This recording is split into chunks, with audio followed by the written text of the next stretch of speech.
Hi there. So this is part 2 of the video where I'm reading Francois' text from today on Facebook. It was just so impacting when I read it that I actually had to make a video. Everything he always says is impacting, but especially for those of us that are going through tough times, I think that we really could behoove from understanding or reading this or listening to it several times. I know that I'm gonna do it because I just need it. Okay. So going back, when Paul is communicating his thorn in the flesh, I'm in the part of 2 Corinthians 12 verse 7. And if you don't have Francois as a friend, I really suggest that you make him your friend. He's actually, I don't know how open he'll be right now because he has so many friends on Facebook, but I'm sure he'll direct you to the right place so that you can get some of his material. It's just amazing. So 2 Corinthians 12 verse 7, it says, in sharp contrast to these spiritual revelations, the physical pain that I suffered and my severe discomfort momentarily distracted me. And it was as if the old mindset of accusation, Satan, determined to persuade me that this affliction was actually God's way of keeping me humble. Many times we feel that our affliction is a way that God can keep us humble because our pride is too strong. Now, this is actually my opinion, right? I know Francois has his, but this is my version of what he's saying. And it's this, that many times we think that God's not powerful enough to show us his way of humility through love, and we think that our affliction actually is what makes us humble. So Paul here is, because he's going through a tough time, he's actually a little bit delusional here, okay? So you may disagree with me, and let's agree to disagree, and let's not badger ourselves, let's not beat each other up. Let's focus on the major, right? Let's keep ourselves, major on the majors and minor on the minors, because many of us will not agree 100% with everyone. We're not going to agree with everyone's religious philosophy. But in this particular case, I do happen to agree with what Francois is writing here. Many times, we see that our thorn in the flesh, we see it as Satan, and it's a ploy of Satan to cause us to have an old mindset of accusation so that we no longer are enjoying the throne. Anyway, let me get back to reading. Satan determined to persuade me that this affliction was actually God's way of keeping me humble. Maybe God was allowing it to remind me of my previous life of persecuting the church. Okay? Didn't God say that he was going to throw everything to the bottom of the sea, everything that we've done? Why would he do that? It's not consistent with his character. Okay? So, no. That it was not a messenger from God, but from Satan. The word Satanos means accuser. By these revelations of extreme proportions and consequences, Paul understood that we are indeed co-seated together with Christ in heavenly places. In his resurrection, he already elevated us beyond claim of accusation. See Hosea 6 verse 2 and Ephesians 2, 5 and 6. We cannot get any more elevated into the bliss of our redeemed innocence than discovering our joint seatedness with Christ in the throne room. Colossians 3, 1 through 3.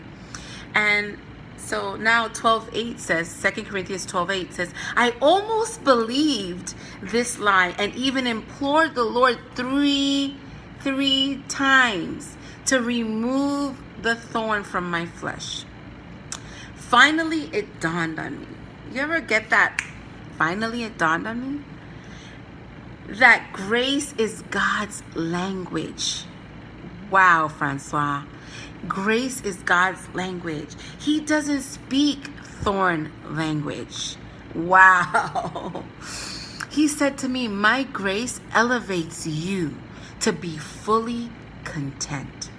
And now, instead of being overwhelmed with a sense of my own weakness, he overwhelms me with an awareness of his strength.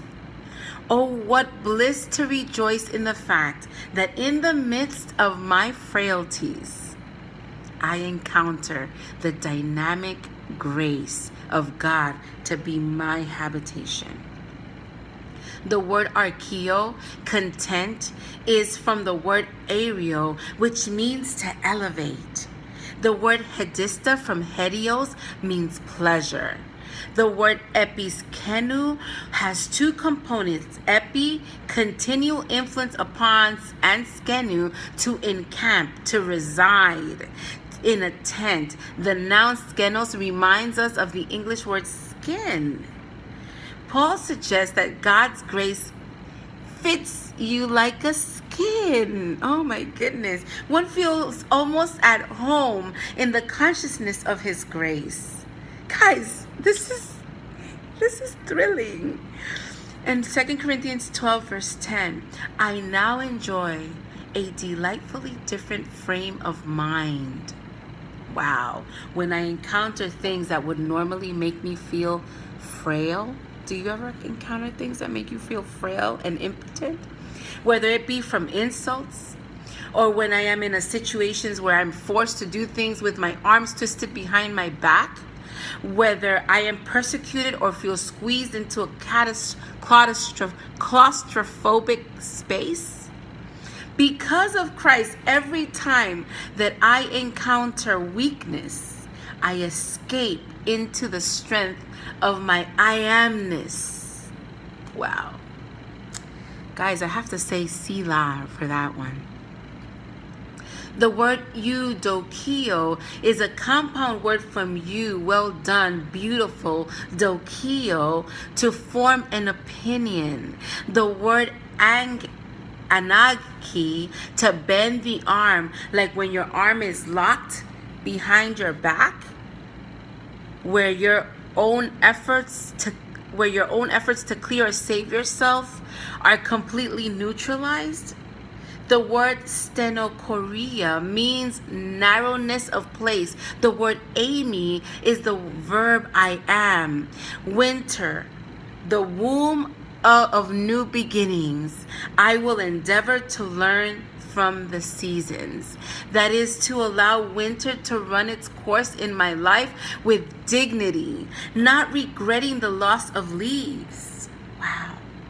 A well of life that remains an invisible testimony to an inevitable turn in season. Together with the early and the latter rain, we will again celebrate the song of spring, guys. We will celebrate the song of spring together with the early and the latter rain. In your presence, even the night is light, oh God. Wow, I welcome the wilderness. The winter finds me sheltered in your joy. 2 Corinthians 4:8, we often feel completely hemmed in on every side, but our inner space remains unrestricted. Wow. When there seems to be no way out, we escape within. When there seems to be no way out, we escape within. Draw from your source. Draw from your source. He is within you and closer to you than your next breath. True worship is simply living from the awareness of our unbroken oneness. God touched the height of his being when he made me. Even the darkness is not dark to you. The night is bright as day. For darkness is as light within you. Darkness is as light within you. For you did form my inward parts. My goodness. You knitted me together in my mother's womb. I praise you. For I am awesome and wonderfully made by you. Wonderful are your works, O God. You know me so well. My frame wasn't hidden from you. When in secret I was made. Intricately wrought together in the depths of the earth. Your eyes beheld my unformed substance. In your book were written, every one of them. The days that were formed for me, when as yet there was none of them. How precious to me are your thoughts, O God. How vast the sum total of them. How precious to me are your thoughts, O God. How vast. These are tears of joy. How vast.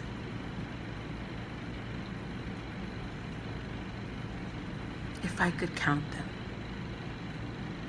they are more than the sand. My years would have to equal yours. When I am awake, I'm still with you. I have awoken in your likeness. Morning star, brightness declares my horizon and future. Thank you, Francois, once again. That is the most beautiful piece of writing that I have read this year. Thank you. And I am making these 2 videos in honor of you, and I will make the one in Spanish subsequently. Thank you so much again for writing this. This is an awakening of the sentiment, the spiritual sentiment that we can have when we have a revelation. God bless you guys. Bye.